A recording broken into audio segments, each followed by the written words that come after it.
There's no doubt about it. It is the most superior form of music. Love it or hate it, when you get to the sheer meat and bones of what classical music is about, it's everything and more. It pulls at every emotion you could ever bring to the table. It transcends everything.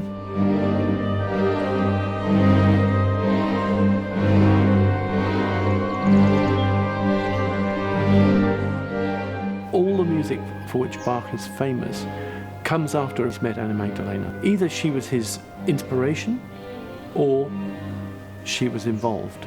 To have found traces of her writing in documents where it shouldn't be was very exciting.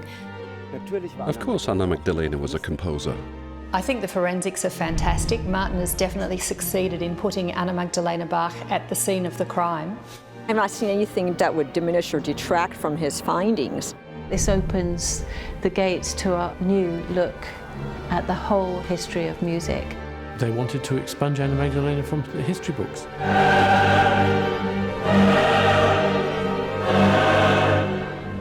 The genius of Bach is not in doubt. He wrote an extraordinary amount of music, and some of his pieces have been attributed to others. But was his wife, Anna Magdalena, not only his copyist, but a composer?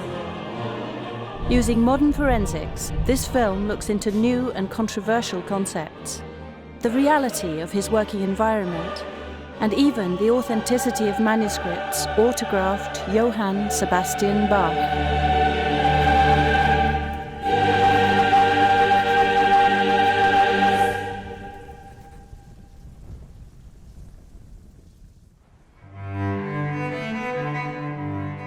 Distinguished musician and forensic anthromusicologist Professor Martin Jarvis has spent 25 years investigating his theory that Anna Magdalena could have been a composer.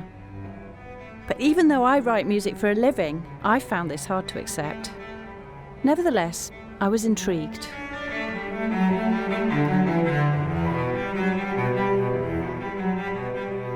But surely not the cello suites.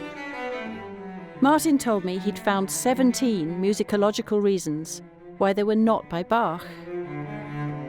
My key motivation was really to try to come to understand the music, and it was impossible to understand the music when I thought it was by Johann Sebastian Bach. And of course, the more things that were thrown up in my way, the more hurdles I had to climb, the more I was challenged, and the more intellectually I wanted to find a solution. One vital challenge was the actual calligraphy of music notation. Normal handwriting has specific characteristics, but does music calligraphy? Martin discovered the answer in a paper published in the USA in 1980 by forensic document examiner Jack R. Calvert. No doubt about it, habits are there and they're established, and once they're established, people writing with a quill or with a pen will write music calligraphy in the same way. You should be able to look at one manuscript and say that's written by him or her or whatever. Once somebody learned how to drive a quill, they wrote almost exactly the same as they do with an ordinary pen. The only difference being that, of course, a quill has to be re-inked a lot, which means there are far more pen lifts as the person has to re-dip the ink. Anna Magdalena's role has always been considered as a copyist. So can we tell whether she is composing, copying from her own drafts, or from her husband's? The curious thing about the Anna Magdalena's supposed copies is that they don't exhibit the kind of slowness and heaviness that you would normally attribute to somebody who's trying to copy it. All of them look as if that has flowed from somebody's brain directly to the paper. So what Martin's claiming is that Anna is making fair copies, but she's also making changes, that she's copying her own work. At the Sydney Opera House, he meets harpsichordist Elizabeth Anderson to discuss the provenance of another famous piece, the C major prelude, which actually bears a striking resemblance to the first prelude of the cello suites. Presenting scientific evidence to musicians like her just wouldn't be enough. He had to convince Elizabeth that his musical instincts were right. A conundrum he hopes to solve is the mystery of the 5 missing bars. This involves a prelude, handwritten in a date order that Martin believes to be incorrectly recorded. In the 1720 notebook, the first version of the first prelude is in her handwriting. It is not in Bach's handwriting, it is in her handwriting. And it is obviously not a copy of something because of the way it's laid out, the fact that there are corrections and not adjustments to it. So that's a working manuscript which screams out to me that this is in the hand of the composer, Anna Magdalena. The prelude shows up in Anna's hand in a music book dated 1725, with 5 bars missing. But could this be work in progress? Okay, so the version as it appears in the Anna Magdalena book of 1725. Correct, That's the absolutely. one. That's one we're going to look at. That's the one I'm going to play right now. Yeah.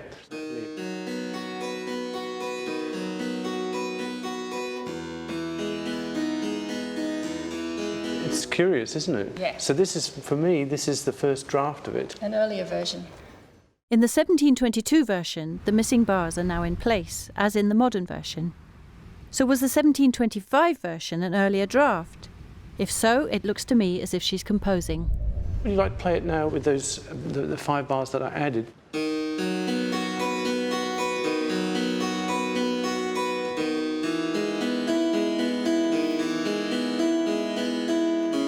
that's lovely. So the whole point about the mystery of the missing 5 bars is, in my view, they weren't missing at the time. The perception that they were missing was to say that Anna Magdalena was incompetent in some way or other and she'd miscopied it.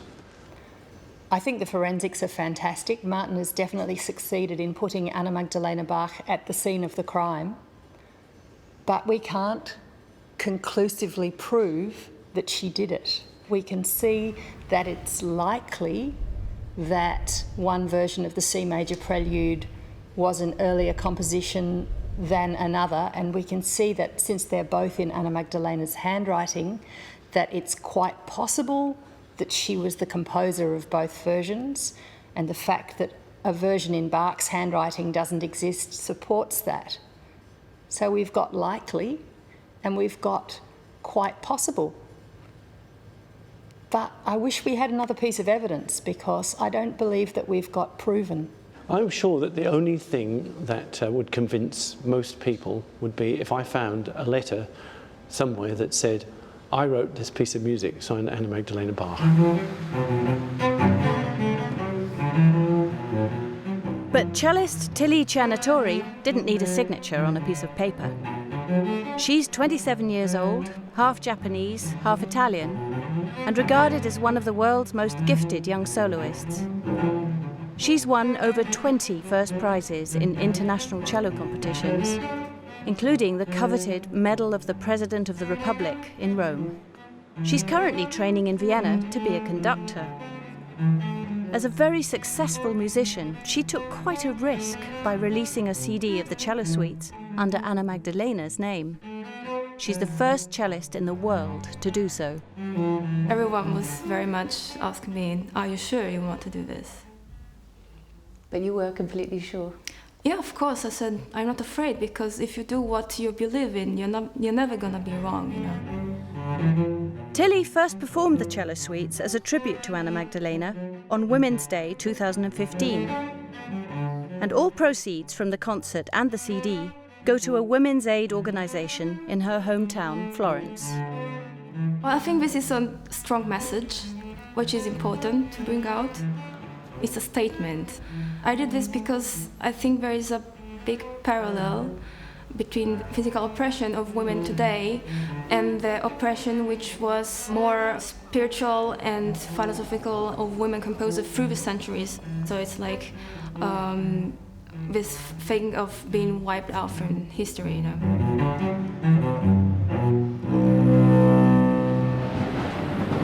However, support can turn up in the most unlikely of places, as evidenced by the Deputy Director of RAM, Dr. Timothy Jones. I was fascinated by all the work that he'd done on the forensics of Bach documents. There are some pieces by Bach whose attributions have been questioned very seriously, and there are attributions to other well-known, even canonic composers down the years where We might question whether they wrote them or whether female relatives or women in their creative circle were responsible for some of the music.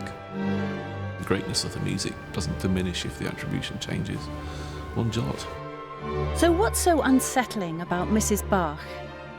Martin's colleague at Charles Darwin University, historian Dr. Alan Powell, had one theory. There will always be those who find themselves threatened by any possible change. And this one's particularly threatening because it involves a woman. Mylene Klaas is a musician, model, and mother of two.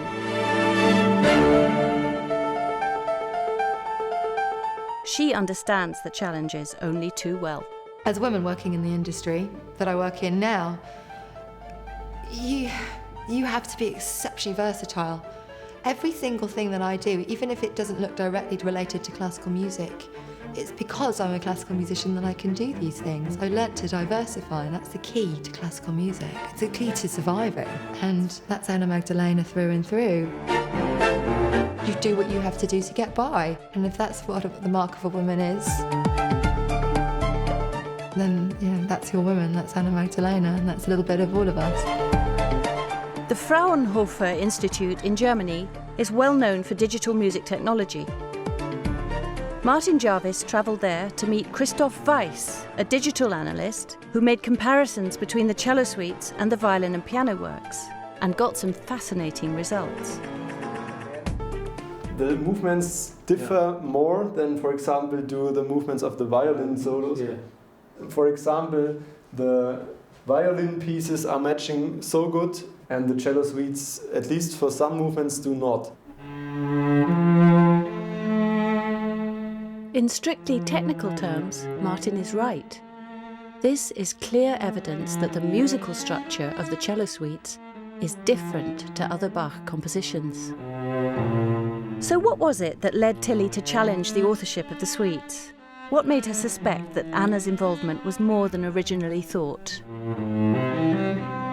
When I started to study the Bach suites, I felt it was something different. Of course, at the time I couldn't say it was Anna Magdalena because I had no idea about her, but I had some kind of feeling.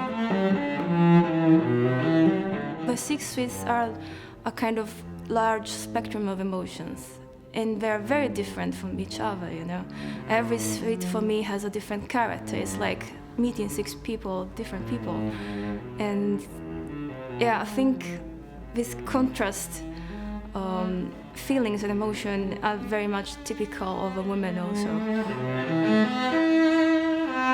As a next step, I decided to visit the famous viola soloist Bruno Girana at his home near Venice.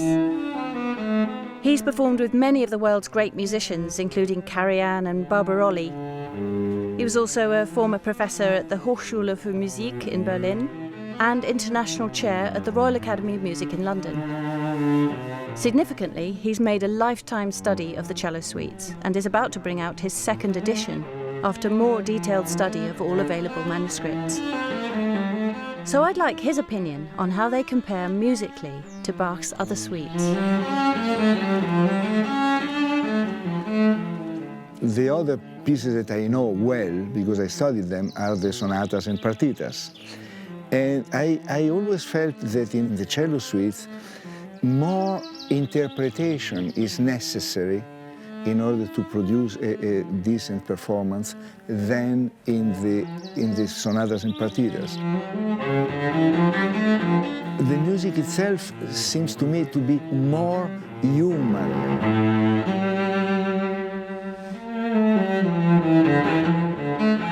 It's fantastic music. They are the greatest pieces of music, and they have this quality that allows you to spend a whole life working on them and always discovering something.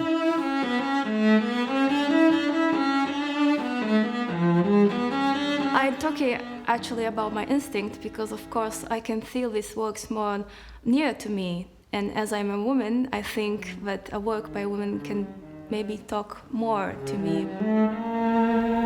But of course, it's also a matter of sensitivity of the musicality of a piece itself. transcends the possibility that some suites have been written by Anna Magdalena, especially with the distance of centuries. From whom did God borrow the hand for writing? She's only known because she was the second wife of him, and she was a singer, period. Maybe she didn't write many things, but she was actually a composer, you know. But that's something which also happened to other women in history. They were just wiped out from the history books.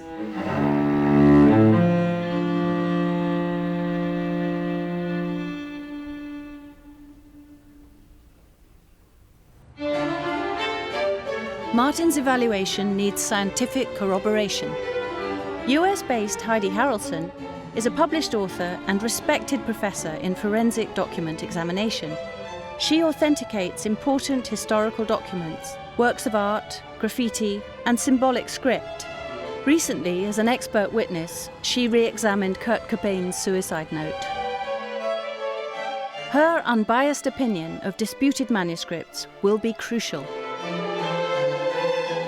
I am not a music scholar, I'm a document examiner, so from my perspective, I don't care if Johann Sebastian Bach wrote them or if his wife wrote them. That's irrelevant to me. The whole point is to use scientific methods to figure out who actually did the writing on the document. I'm a full-time composer and a mother of 3, and I'm aware the lack of role models has been an issue for me in the past. In the history of music, women are pretty much invisible. Could that have made me sceptical? I was quite shocked at my initial reaction, which was, well, she couldn't have written it. And then I looked at that reaction and I realised that was because, even for me, that was because she was a woman. And there is no canon of women composers, and there are no role models. I started composing quite naturally at the age of 4, and I'm sure a little boy would have done the same. You know, there's no gender difference. There's something that happens, though, in perception that tells little girls that this isn't something that they can do. These things go very deep. Is it really that hard to believe or digest? Absolutely not. It's happening even now. If you look at the ratio of female composers to male composers who are working in the arena, I'd say it's not far off from what it was even then.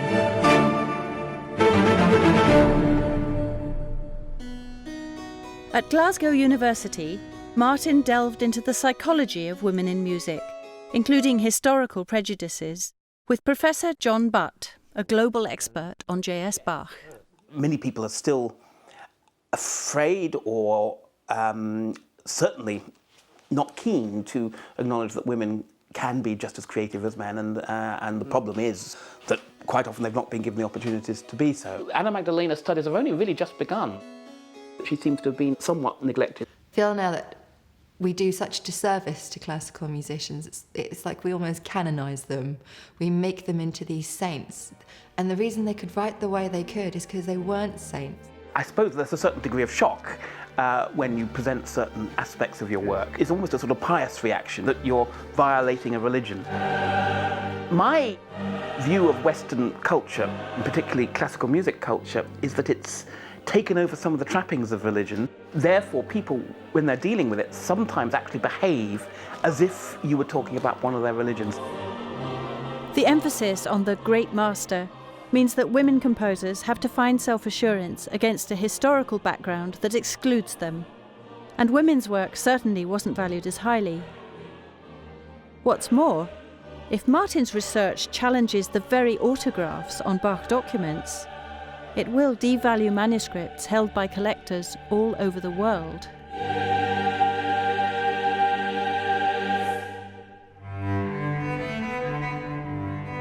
Heidi met up with Martin, both eager to press on with research work in Leipzig. But they hit a serious problem.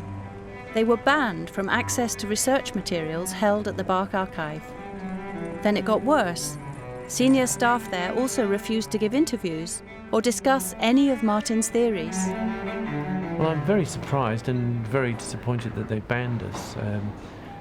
They have much to gain from what I've discovered, and I can't see what they've got to lose, to be honest. The whole point of an archive is to give scholars or researchers access to documents to study and for research purposes. So I find that very disappointing and disheartening. However, this unexpected delay allowed Martin to share some relevant facts and conjectures with Heidi. The Toccata and Fugue in D minor was one of his most celebrated works. Now, most Bach experts agree that it was written by his pupil, Johann Ludwig Krebs. So what else wasn't written by Mr. Bach? And why should a Bach composition attributed to one writer be acceptable and another attribution heretical? Simply because it's a woman? It's just one of those professions that compute as male, like surgeon, electrician, composer equals man. If you look in the Grove Dictionary of Music, even the most recent one, you look up Bach and the family tree is there, and all the women have been wiped out. There are also question marks about Bach's life story. His first biography wasn't written until 1802, 52 years after his death, by biographer Nikolaus Forkel. But much of what we believe about Bach today was based on information given to Forkel by Bach's son, Carl Philipp Emanuel. It was C.P. Bach who actually invented the story of his father's life. You know, he was very, very important in terms of putting the obituary together, and then equally, if not more important, in informing Forkel. Yes, so you could say that C.P. Bach was one of the first Bach spin doctors. And I said, who wrote these? That's the first thing you'd ask as a historian. And you find it's the followers of Bach and the family of Bach who've written them, so they're immediately suspect in the eyes of a historian. Anything that's written by the family or friends, you have to look beyond that to find the truth. So has a biased and possibly distorted view of J.S. Bach's life and work become historical fact? Professor Melanie Unseld is a historian whose speciality is family life in the early 18th century. The focus on him as an individual composer, standing alone, is also the picture that we have of him today, a picture of Bach which has come down to us from the 19th century. And it is also this process within the culture of remembrance in which everyone around him tends to be superseded by him as an individual, by his personality, and are then forgotten. But not by Martin Jarvis, who had already made the transition from musician to forensic detective. So what's the story there? It's in the genes. His late father, Superintendent Bernard Jarvis, was a senior police officer in Wales. Became the head of special branch. My father taught me, trust nobody. Don't trust anything that you're told. You need to examine what's been said and to know that it's true. And that's probably the most important lesson I learnt in my life. Sleuthing is in the DNA, really. He desperately needed examples of musical calligraphy and handwriting proven to be hers. Then he unearthed a petition written by Anna to the Leipzig Council seeking child maintenance support shortly after her husband's death in 1750. I suddenly realised that if I had an example of Anna Magdalena's handwriting and an example of her music calligraphy, surely if I then could find places where her music calligraphy and handwriting were where they shouldn't be, then I would be able to prise open the door. This petition was exactly what Martin was looking for, a large sample of Anna's writing, written with care. It meant he could deconstruct her writing and compare it to other manuscripts. It was an exciting breakthrough.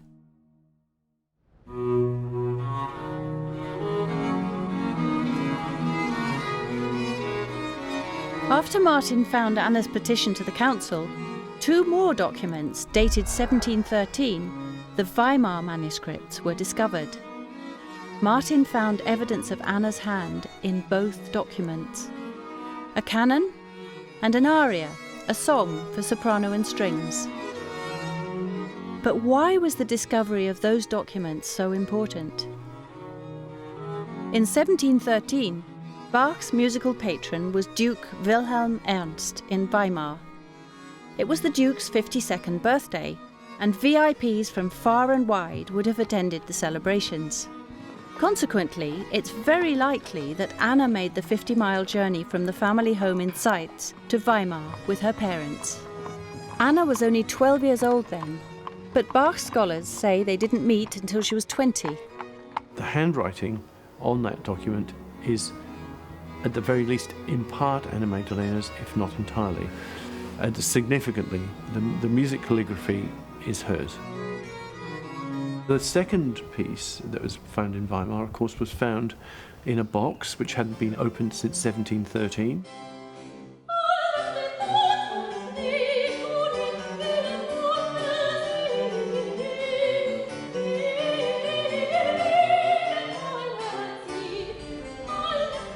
The original manuscript of the song Alles mit Gott was held in the Duchess Amalia Library in Weimar. Fortunately, it had been removed for examination before a serious fire in 2005 destroyed 50,000 books and 1,000 handwritten notes reflecting the music culture in Weimar in the 18th and 19th centuries. Who knows how many other priceless documents were lost forever that might have helped Martin's research. While waiting for official permission to examine the original manuscript, he looked at a high-quality facsimile. No shadow of doubt in my mind that the aria is in Anna Magdalena's handwriting. What it proves is that the handwriting of Anna Magdalena is in places where tradition says it shouldn't be, which means that the relationship historically between Anna Magdalena and Johann Sebastian cannot be as we have assumed. When you suddenly tip it and you think, well, hang on, if this was written by a woman, the approach would be completely different. And people are uncomfortable with that. The fact that the revelations come up now that it has been written by a woman makes perfect sense to me. I think it's made me love Bach more. In Leipzig, Martin shares his findings with Heidi, using comparisons with calligraphy from a rare example of Anna's correspondence. The aria discovered in 2005 and the canon for four voices were probably written by Anna Magdalena and certainly not written by Johann Sebastian. And your premise that's not written by Johann Sebastian is based upon your research and looking at the handwriting characteristics. Yeah, absolutely. And you yeah. could eliminate Maria Barbara, his first wife, because she was already deceased. That's correct, yes. So there's yeah. only two possible writers that could have written those yes. particular documents, and that would have been Mr. or Mrs. Bach. Yes. In my examination of that document, I found fundamental differences in Johann Sebastian Bach's writing in comparison to that particular document. And I found several handwriting characteristics that I thought were individualizing to her writing that would support the proposition that she is indeed the writer. Good, thank you. Tilly Cenetori was a child prodigy, playing the cello proficiently at only 9. We believe that Bach began collaborating musically with Anna Magdalena when she was 12. So is it possible that Anna was also a child prodigy? Well, there are child prodigies today, so why not in the past? My next stop is the Middle East, to catch up with a young English-Israeli composer. She's about to hear her work performed at the Tel Aviv Opera House, and she's here for rehearsals. The entire Deutscher family, father Guy, mother Janie, and younger daughter Helen, are all gathered here for a very special occasion, the premiere of Alma's new opera. A pianist at 2, violinist at 4, and composer for full symphony orchestra at 6, she's still only 10 years old. I've just finished composing my whole opera, Cinderella, and it's going to be put on in a few days. I started composing when I was 4, so I was very interested in how Alma created music, to see if there were any common factors at play relative to our lives and experiences. I can't just press a button and get an idea, a melody. I usually get it when I'm resting, for instance, before I fall asleep, or just when I'm waking up, or also when I'm skipping and melodies pour into my head. and also when I'm improvising at the piano. And then I hear sometimes a human voice singing in my head, or a violin, or a whole orchestra.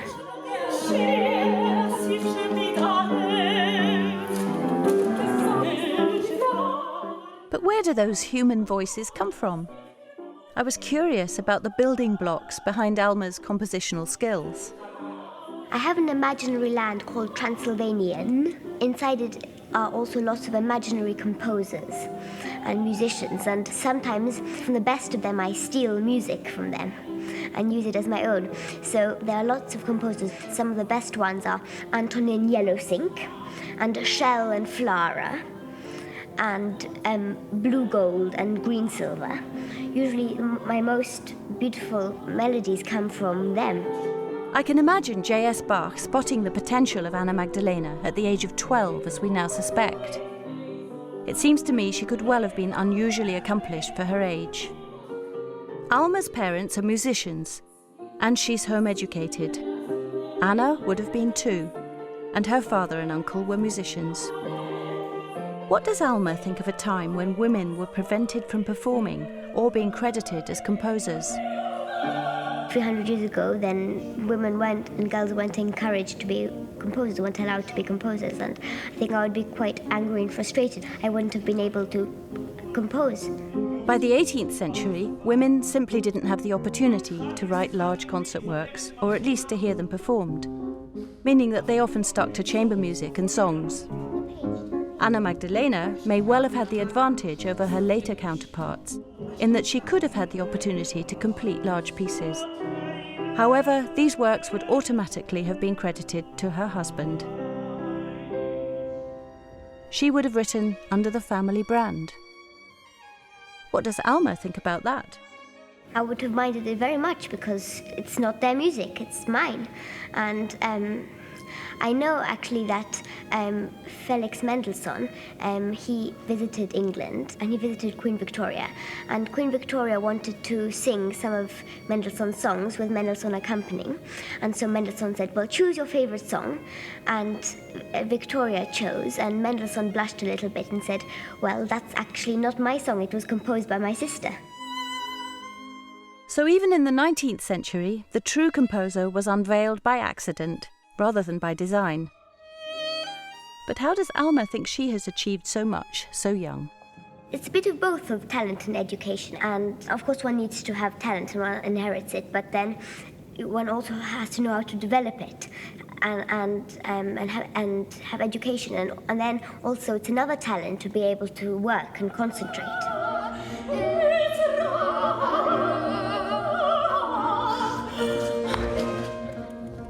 Very easy for us now, sitting in the 21st century, to say, well, the frustration, the anger, all of those things would have been there and she would have been trying to right the wrongs. But I very much doubt that would have been the case.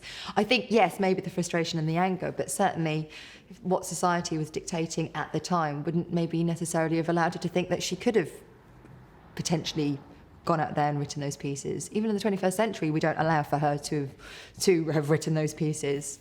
So I think at the time of writing, did women have that recognition? I would say the answer is probably not. But how could a young girl living in the early 18th century ever achieve such an advanced level of education? A family sought the best possible opportunities for education within the context of their family network. That can mean, for example, that children are sent to school or they receive instruction at home in addition to this general education, or, for girls in particular, that they are in fact taught at home by members of the family network. It could be an aunt or a tutor brought into the home for this purpose. Das kann ein Neffe sein, das kann ein Hauslehrer sein, den man sich ins Haus holt. Jetzt braucht man ja aber, However, in order to compose, you need more than school education. Because we know that she was trained as a singer, we can surmise that she did indeed have a musical education, that she received musical instruction. So Anna was musically educated and gifted as a child. How do professionals who live and breathe Bach react to that? Like the director of the Bach Museum, Jürgen Hansen. That Anna Magdalena might have produced musical notation at the age of 12 or 13 would not be surprising at all. Further documents suggest Anna could well have been a pupil of Bach. Her handwriting appears on the cover of a book of organ works, while she was still a teenager.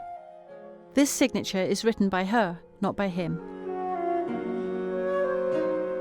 And what might he have been like as a tutor? If he saw himself as superior, it was superior among equals. He would have said a God-given mission to do music and to do it well. I mean, he had this real sense of career and the notion that, you know, if anybody insulted his art, he could get really angry. His rage spilled over after demanding a transfer to the court of Prince Leopold in Köthen. Duke Wilhelm Ernst at the court of Weimar reacted badly, and Bach was jailed. The dispute was resolved when in 1717 his demands were met and he finally got the job of Kapellmeister at Köthen. The Kapellmeister is responsible for everything musical that happens at court. That is, he directs the ensembles, rehearses the works and composes too, but he is not a composer. This term does not yet exist in the period in question. Rather, he is Kapellmeister. A few years later, Anna Magdalena, now 20, got a job there as a singer. And she was hired by Johann Sebastian. But she was far from home. Where did she live? She's a young girl coming into Köthen, so where's she going to stay? Well, the logical thing is for her to come in as a tutor living in a household, in this case the Bach household. To many people, the very idea that Anna Magdalena lived with the Bach family is unacceptable. It went without saying that within musical families and among musicians, a network was always sought to accommodate musicians who were passing through.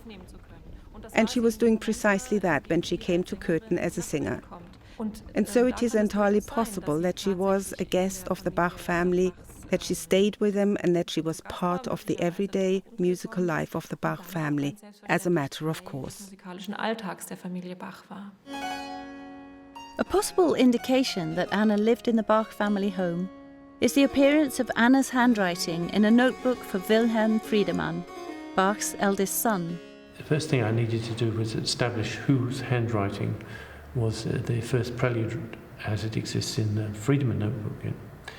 I brought in some examples of Anna Magdalena's handwriting, and I could see quite clearly that we had a match.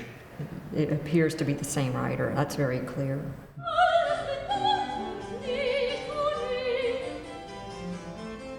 What is known is that when she arrived in Köthen, she already had an impressive reputation as a singer.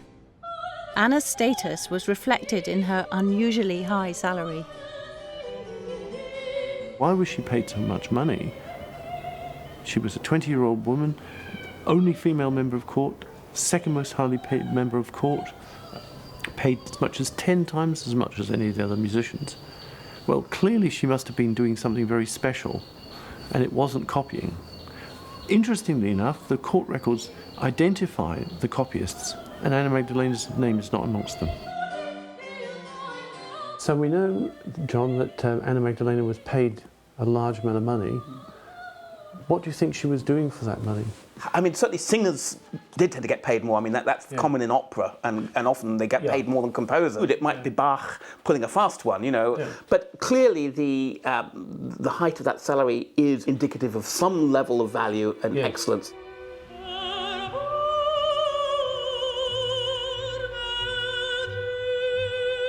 Every summer, the rich and famous flocked to the town of Karlsbad for the spa waters and lavish parties. Prince Leopold and Kapellmeister Bach were enthusiastic followers of this popular tradition. Whether Bach was having an affair with Anna Magdalena is, of course, completely unknown, but it does seem to fit the evidence. Bach goes off to Karlsbad with the prince, and he takes some musicians. Classical musicians, let us not forget, were the pop stars of their time. And there'd be hellraisers today. The things that they got up to in their private life spilled over into their work life. A lot of them were rogues. A lot of them were alcoholics. A lot of them would be making the headlines today. Even today, guests attend the closing party of the famous Karlovy Vary Film Festival in the very same rooms Bach and his musicians knew almost 300 years ago. You really would take a singer, somebody to sing some pretty music when people are having dinner.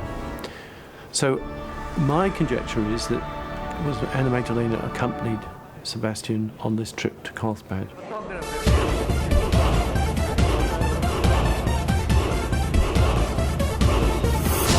Clearly, that party atmosphere would lend itself well to perhaps some goings-on that might be considered to be unseemly back in Curtin.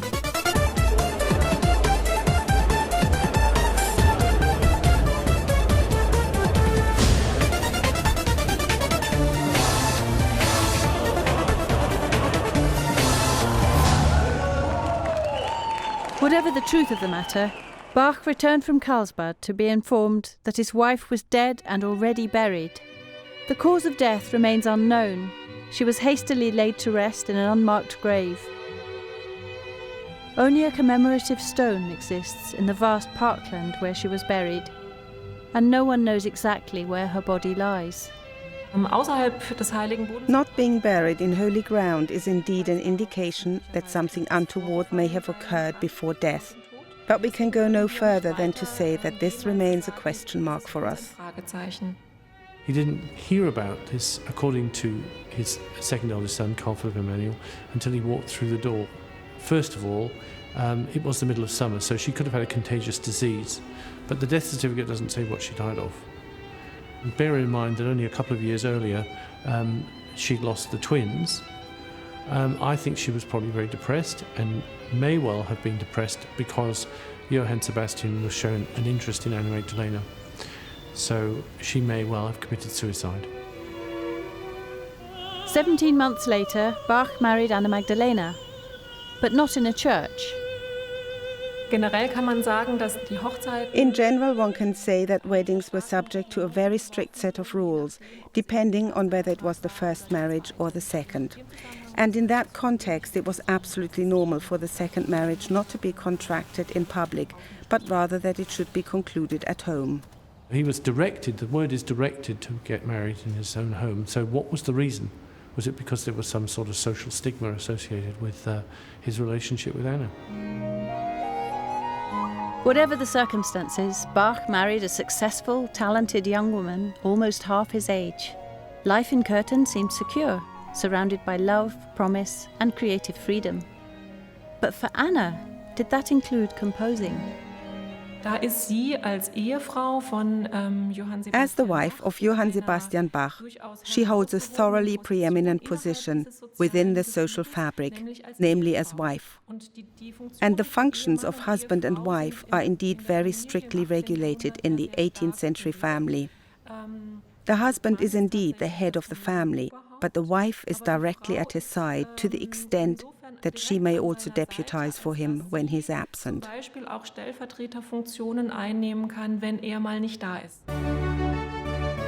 It was understood that the whole family was behind the Kapellmeister, and Anna Magdalena was absolutely the Kapellmeisterin. She would have been doing all the things that Bach was doing, and the job included composing. The partnership was successful and life was good.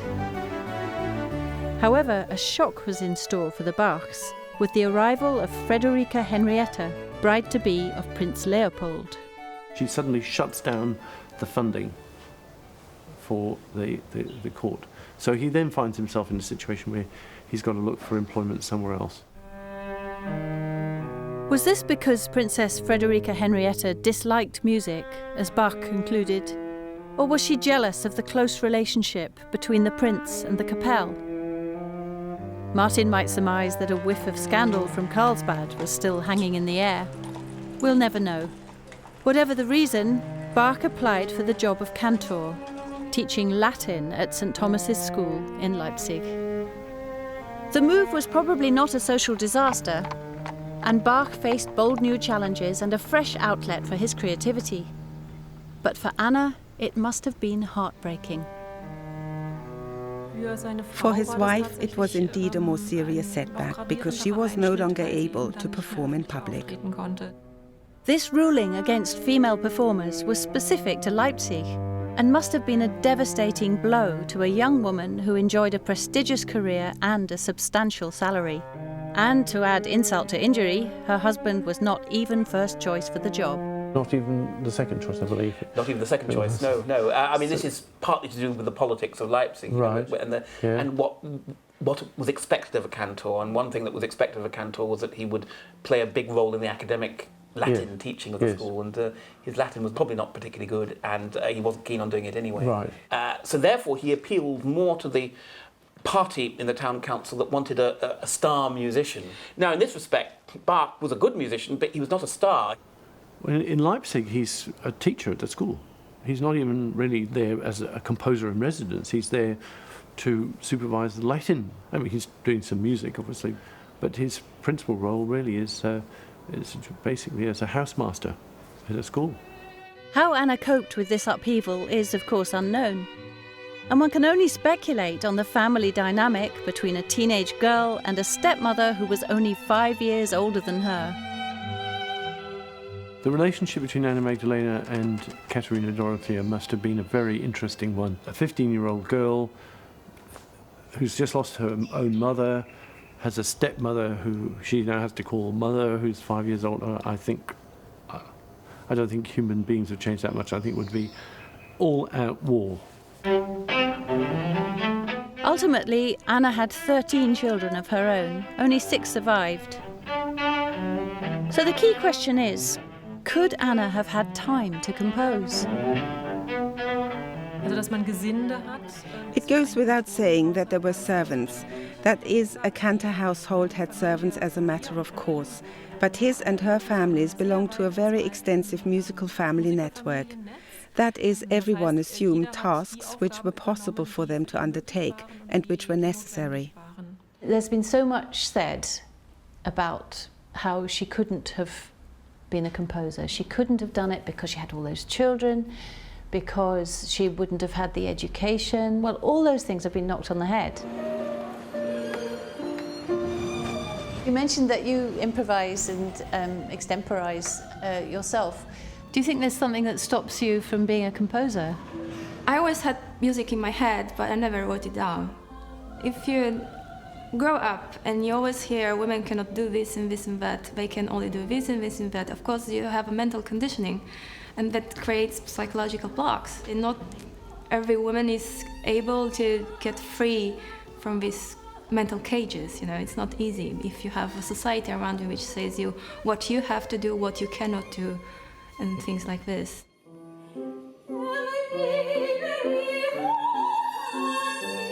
Even at the age of only 10, Alma is feeling the pressure to make difficult choices.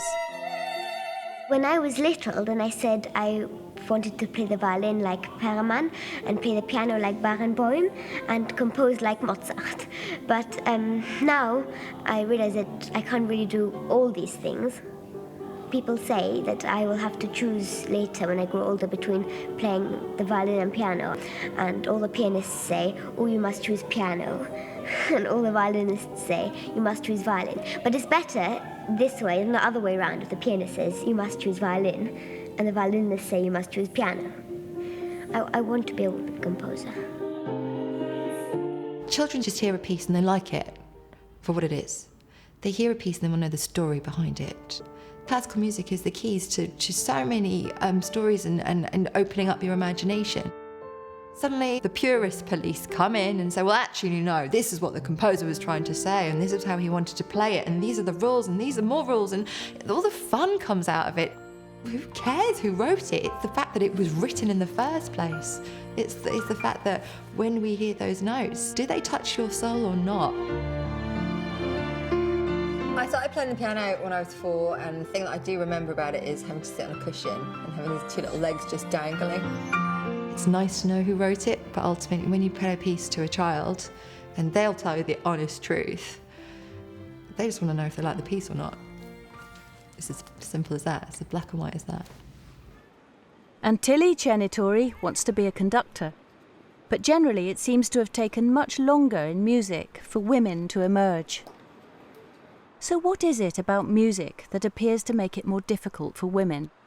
I think some men are really jealous about the creative power because women already have creative power in life, and they kind of feel a bit threatened if they can create also art. Even though there are more women now coming into music as performers, there are still very few composers, and I just don't know why that is. I think it's of the whole psychological conditioning, because I have been prevented also to be a conductor. People always said, no, you're a girl, you cannot conduct. And then I see a great women conductor, so you just stand up and say, I'm going to do it. You can't write women out of history. Ultimately, we just won't let it happen. It's just not going to happen. Of one thing there's no doubt. The Leipzig years produced a prolific upsurge of music in the Bach household.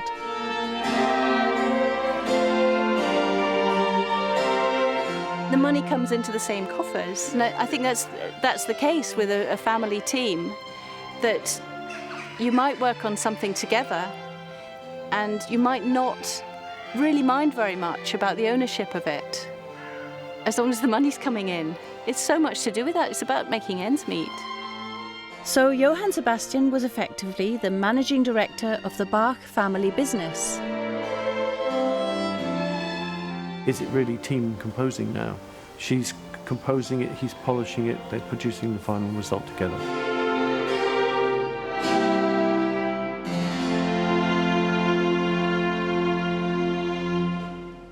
If you knew that the person behind these pieces had to write, or hide rather, under this cloak because it wouldn't have been accepted, that to me adds another layer to the story. For her to be writing and assisting him, and maybe even the fact that we have to recognise he was treating her as an equal, trusting her with these pieces at that level, I think that's one of the greatest musical and love stories ever told. If Anna Magdalena was alive today, she would certainly have relished the opportunity to perform in this iconic building. Nobody knows who wrote the beautiful theme of the famous Goldberg variations, but the original is in Anna's hand. The aria on which the Goldberg variations is based, I think, is by Anna Magdalena. She's written herself a little tune, so he takes that tune and writes the variations for it. It starts with the aria and finishes with the aria. This is, to my knowledge, unique. Bach, as a composer, to my way of thinking, is more an attitude towards music and towards music that pre-exists. Yeah. So from that point of view, it doesn't actually matter, as far as Bach's concerned, whether the aria is written by him or someone else. Music is people speaking to people. I think, irrespective of if it's a man that's written it or a woman that's written it, that shouldn't matter. However, it does, because people have known that they've been speaking to Bach all this time. And it's like someone sort of just pulled out the jack lead, pulled out the line and said, actually, hold the line, caller, you're actually speaking to this lady instead. In spite of all the positive corroboration, Martin wanted me to talk to someone who was sceptical about his findings, and suggested I meet Bach expert Ruth Tatlow in Leipzig. So is there anything to say that Anna Magdalena actually could have been a composer? I suppose she may have written an aria, and Bach just chose to write the variations on it. It's a very four-square. I mean, it's a total rigid binary form, so you could say it is very simple. What makes us think that because it's simple, it might be by a woman? If she was an apprentice composer, she was learning the skills. This is more of the style of piece that she could have composed. But the cello suites are much more complex than the theme for the Goldberg variations. It's Martin's assertion that they were written by Anna that has caused the most controversy. I most certainly can put my hand on my heart and say that Anna Magdalena was the composer mostly of the cello suites. Right? She's the principal composer. I do believe that Johann Sebastian had some input. The cello suites are, they're more intimate, they're in a way more inward than the violin partitas, for instance, which are very virtuosic, and the performance pieces. So it's not showing off, it's not pushing the technique to the limits, but it's just really exploring the strengths of the instrument. The question of cello suites is a difficult one. I don't have any problem at all with them being by Bach. They seem to me perfectly within the general spectrum of which Bach works. But with that proviso in mind, there's not much we know about them. And I think part of the problem with the cello suites is actually the instrument. We literally don't know what the instrument was. There's a huge theory at the moment that the cello suites might have been designed, das Spaller, played like that, like a huge violin. Yeah. So that the cello was not a fixed instrument, and there's virtually no precedent for unaccompanied music for cello. I think there's tremendous value in this research because there's absolutely no reason to believe that there weren't women composing. And the question is, what happened to them? What happened to the music? And I think it's absolutely believable that a lot of them published under their husbands' names. One piece of documentary evidence did appear to support Anna as a composer. Bach family friend Heinrich Ludwig Schwannenberger had added a credit to Anna on the front cover of her personal, beautifully handwritten manuscript. It seemed unambiguous. So given that there's no original manuscript of Bach, and one of the main sources is Anna Magdalena's manuscript, is there anything to suggest that she might actually have been the composer? I would say no, there isn't. But I've taken Martin Jarvis's evidence very seriously, and I followed it up. His argument for Anna Magdalena as the composer hangs on one small piece of evidence, which is at the bottom of the title page. It says, écrite par Madame Bach, son épouse.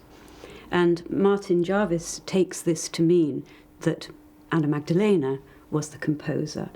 But he actually failed to emphasize the fact that on the title page, it also said in Schwannenberger's handwriting, composé par Johann Sebastian Bach, or J.S. Bach, twice.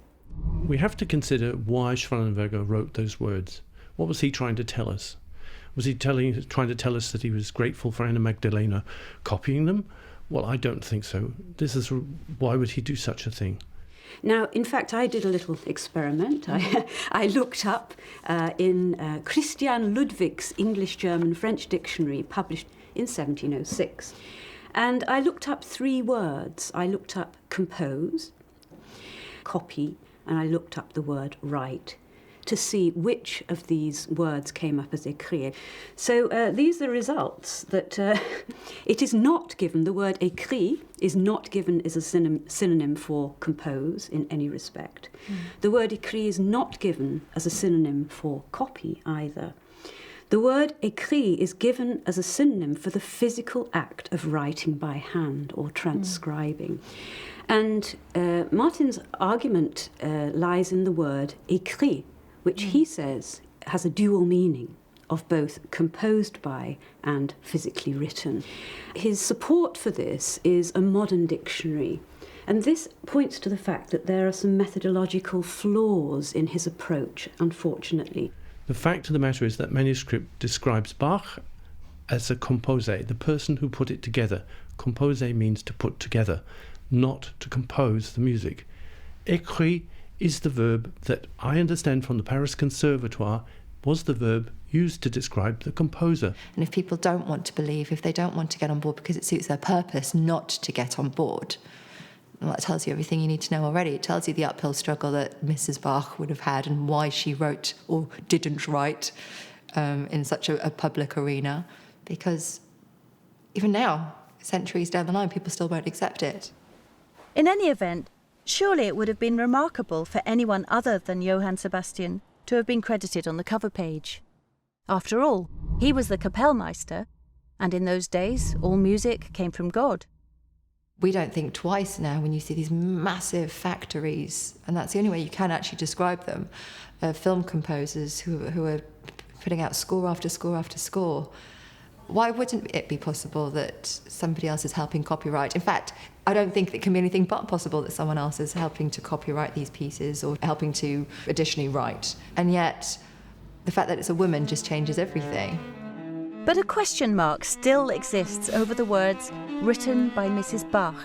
The cover page shows 2 parts, or pars in Latin, and Schwannenberger's note is added to the second part, the cello suites. Also, according to the French Academy Dictionary of 1694, the word écrire, figuratively, means composing a spiritual work. Figuratively is derived from the Latin word figurare, which means to form or fashion. So, go figure. Why do you think there are so many mistakes in Anna Magdalena's manuscript? She is not very accurate, especially in slurs and articulations. She's very, I would say, enthusiastic. And she doesn't seem to care too much about those little things.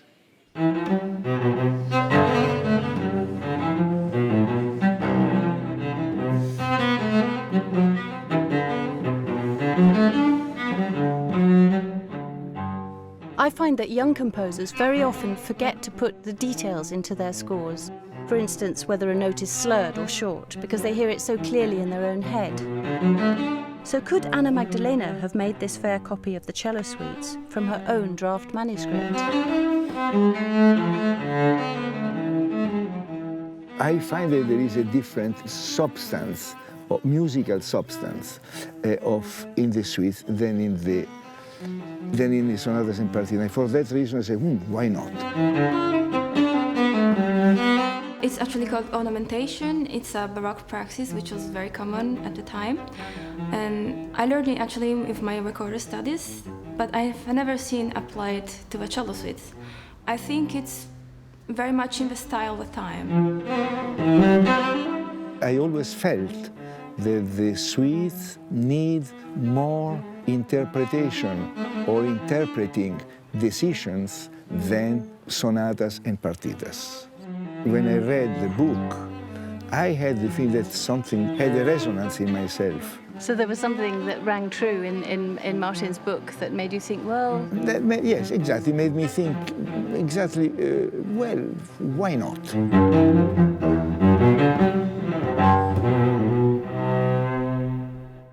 But what was Heidi Harrelson's professional opinion, based solely on her interpretation of the handwriting on the cello suites?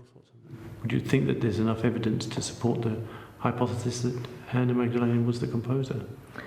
Based upon my examination of the cello suites, I would conclude that Anna Magdalena can be identified as the author, and I would eliminate Johann Sebastian Bach as the author of the cello suites. To take the tooth fairy away from so many of these respected, esteemed professors and purists, you're rocking their very foundations. And I don't even think it's their fault. They can't believe. It's not even they don't want to, they just can't, because you're basically telling them that black is white, that night is day.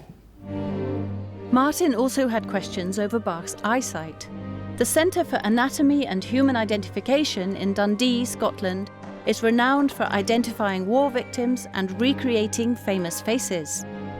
Forensic anthropologist Dr. Caroline Wilkinson took on the challenge of recreating the head of Johann Sebastian Bach. The original is in the sarcophagus. All we had was the cast that was made, and we made a copy of that. We used the skull from when it was exhumed. The process that we use is anatomical, so we build the muscles of the face directly onto the skull, using the shape and proportions of the skull to tell us about the shape and size of the muscles. And then we build the features based on anatomical standards. So the nasal aperture tells us about the nose, the teeth tell us about the lips, the orbits tell us about the eyes. Once we have the finished shape of his head, that's then given to our animator, who puts the textures and skin colour and eye colour and hair, etc. onto the animation. So what were the important clues about Johann Sebastian's lifestyle and, critically, his eyesight? There's nothing about his face that tells us about his personality, But there are a number of things that tell us about his life. So, for example, we know that he had quite swollen eyelids and had a lot of surgery on his eyes, which probably contributed to his death. And also his age and the weight he was carrying. All of those things will have had an effect on his appearance and how other people judged him. Bach's eyesight was deteriorating from quite a young age, actually, and certainly by 1740, his sight was getting very bad, so somebody else was writing the music. I think the pain that he will have suffered with his eyes must have been significant, so that would have had an effect on him emotionally and may have affected his musical ability as well if he wasn't able to see as well as he could have done. Anna may have copied this work, the Credo from the B minor Mass. This complex music appears to be in her hand when Bach was virtually blind. Did he dictate it to her? Or what exactly was her role? Taking music from dictation also requires somebody who has a very high musical skill. If you're going to take music down without any errors, then you are likely to be sufficiently skilled to write the stuff yourself, of course. That's the point. If she had time to copy, she had time to compose. And now things really shift. Heidi even questions the authenticity of Bach's signature, let alone the precision required to put notes onto a page. Now, to help us to learn more about the actual movement of the writing, we can trace these signatures on a digital tablet to understand kinematic handwriting motor movement in greater detail. What we can immediately see is that the 1720 signature appears to be more fluently written in the sense that there's more connecting strokes. Yeah. I would even say, as I was writing, it actually felt like a cursive signature, a formal cursive signature with a great deal of fluency. What I found interesting about the 1748 signature, Bach was effectively blind. I highly question the ability for a blind person to be able to write this fluently. In studies about blindness and handwriting, what we have found is that people who are blind cannot maintain an alignment on their signature baseline, and this signature is quite aligned. There's also problems with size and proportions, even the spacing between letters, and this is spaced very well. In fact, the manual control required to effectively print this name in some form of calligraphy is quite high. I think there would be a correlation between the inability to write one's signature and to write music calligraphy, because writing one's signature is actually an easier activity. So if Bach was not able to sign his signature in the late 1740s, I think it's highly unlikely he could write music calligraphy either. In the late 1740s, Bach's existing myopia was considerably worsened by the development of cataracts. And working in poor light or even by candlelight could have affected his ability to notate music quite seriously. Martin had already looked into blindness and calligraphy and decided to consult his optometrist brother-in-law, Melvin Kaufmann, and Martin's musician sister, Claire. But Bach and I have to say the City Council were very worried that as Bach's eyesight was getting worse, it was going to impact on them because he wouldn't be able to write as much. So in 1749, he was persuaded to actually have the operation done by Dr. John Taylor. Today, Taylor is recognised as a quack doctor, a charlatan, whose operations and purgatives often failed. He submitted himself to a couching operation, which was quite horrendous, really. What they did was they sat people on a chair and someone would actually put their arms around them to hold them in place so that they couldn't move. Remember that we're talking in the era pre-anesthesia, pre-antiseptic, pre-antibiotic. So what Dr. John Taylor did was to get a very sharp needle and to very quickly put the needle into the eye to knock the lens backwards. He decided after 7 days to do another operation because the first operation seemed to work for a day or two.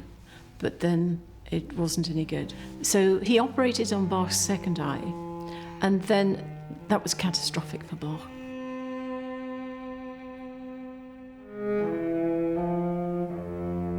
After Bach's death in 1750, his elder sons moved on, both musically and geographically. They abandoned Anna Magdalena, leaving her to survive on city council handouts until she died. Anna died on February 27, 1760, and was buried in St. John's Church in Leipzig. The entry in the city register of deaths reads, "A mendicant woman from the Heinstrasse, aged 59 years, Anna Magdalena, née Wilken, widow of Mr. Johann Sebastian Bach, cantor of the St. Thomas School." So what actually did happen after Anna's death? The elder sons achieved great success as musicians and publicly lauded their great father. But stepmother Anna is never referred to. Most mysterious of all is that all of Bach's letters and letters to Anna Magdalena all vanished. The daybooks all vanished as well. Of course, paperwork often gets thrown out. We'll never know who was responsible or why personal records weren't preserved, but very little survived. The portrait of Anna Magdalena that he had painted in the mid-1730s also vanished. So it's as if somebody quite deliberately wanted to destroy any history that, and in my view, pointed to Anna Magdalena. That's one of the most shameful aspects of it, and one that I hope will be set to rest finally. They did, I think, try extremely hard to keep her out of the picture altogether, and that's particularly suspicious, because if she hadn't done anything worthwhile, anything significant, why would they do that? What's the point?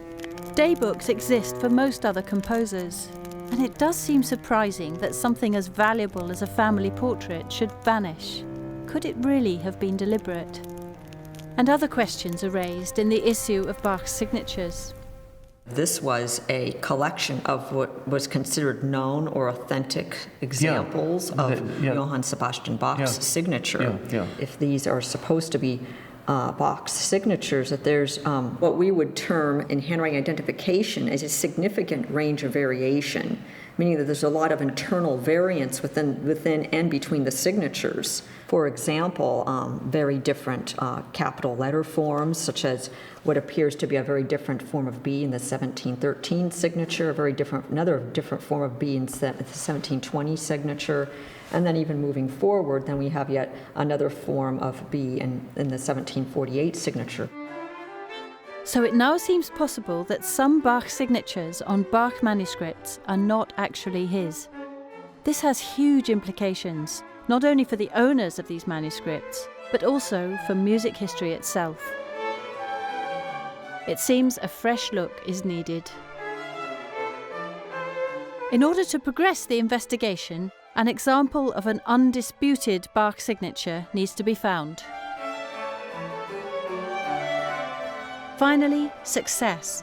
The priest at St. Agnes Church in Curtin set out the church register, opened a certain page, and there it was, the signature, Kapellmeister Bach. This is a book it's dated 1719 to 1728, and it contains the signatures of those coming to confess in this church.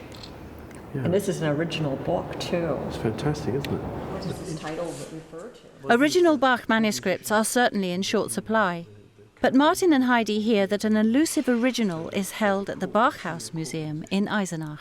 I was very enthusiastic and excited about doing the examination of the original authentic example of Johann Sebastian Bach's music calligraphy. We were allowed to do microscopic analysis of that particular document, and we were able to also take microscopic photographs of some of the more important aspects of that document, as being highly identifying between both Bach's writing and his wife Anna Magdalena.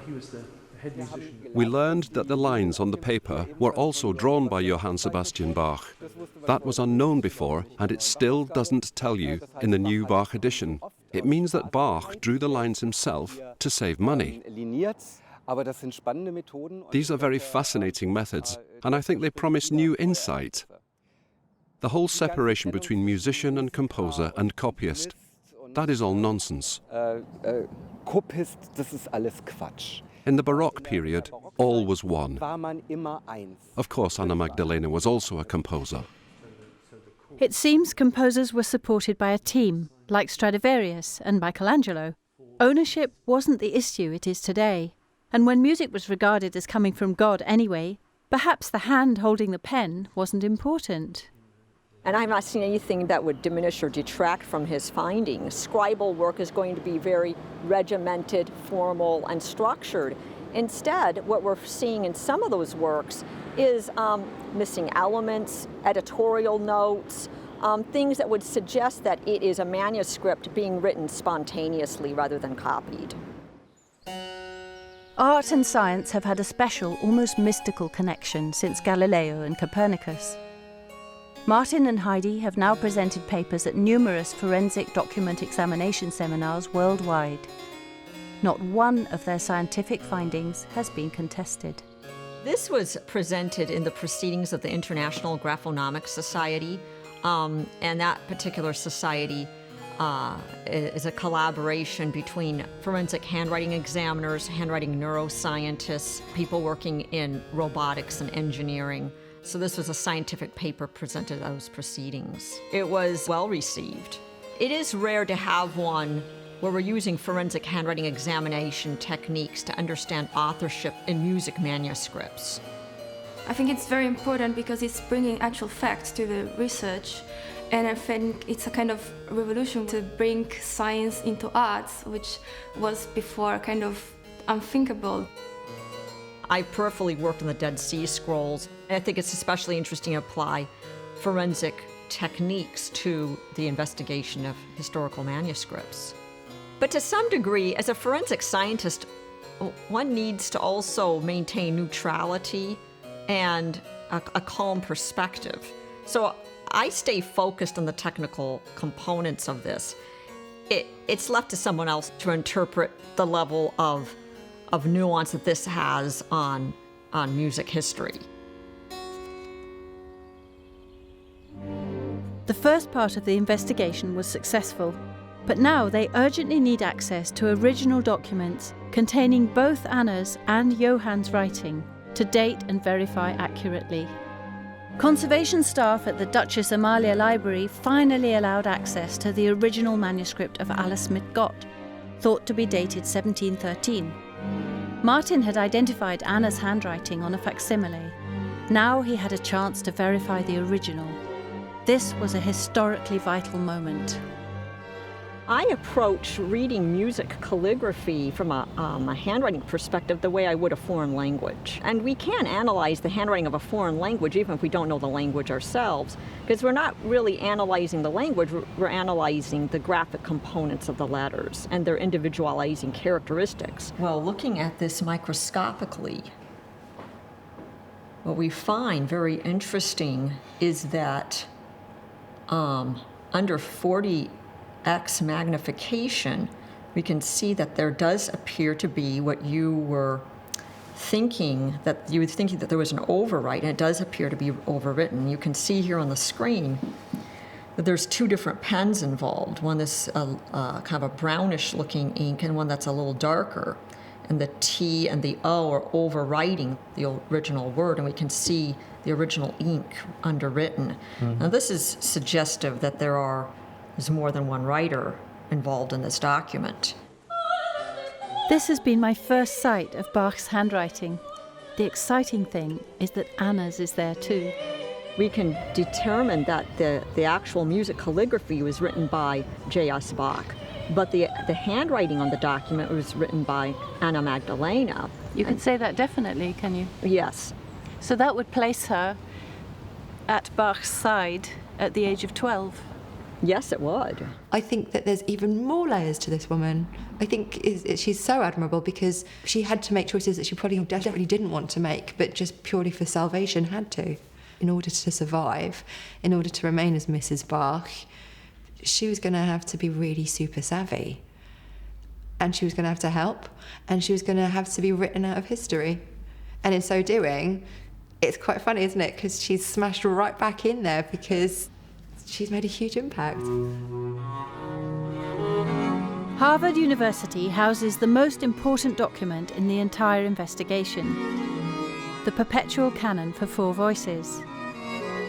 Martin believes it's in Anna Magdalena's hand. It's dated 1713, when she was 12. If Heidi can verify it, then Mr. and Mrs. Bach had a long and fruitful writing relationship. And if this is so, we have to take a new look at Anna Magdalena. Come on in. Thank you. And possibly at many other female relatives of great composers. We are able to verify that it is an original document, is written with iron gall ink, which is typical of the time period. In today's examination, one of the most important things that we were looking at was whether the date of 1713 was written contemporaneously on the document. It's important to point out that some people looking at this document would assume that Johann Sebastian Bach's signature is on this document. And yet the context of the document shows that it's not intended as a signature, it's not a signature, and it's not his handwriting. Nothing in my analysis could disprove that that date was erroneous or written at a later time. It looked contemporaneous, the ink was similar, the handwriting was similar. It does place Anna Magdalena's handwriting in 1713 on that document, the canon for 4 voices. From age 12, Anna was the master's apprentice. Her family were professional musicians and she had a musical education. Music history has perpetuated the image of the sole male creator. But was it really like that? We now know Anna had the time and ability to compose, so there's every possibility that the cello suites were written by Mrs. Bach. What's crystallised in this is that there are issues to do with the involvement of women in composition from the 17th century probably all the way through the 18th and 19th century, a problem of establishing recognition for female composers. There is a sense that finally she's going to get recognition.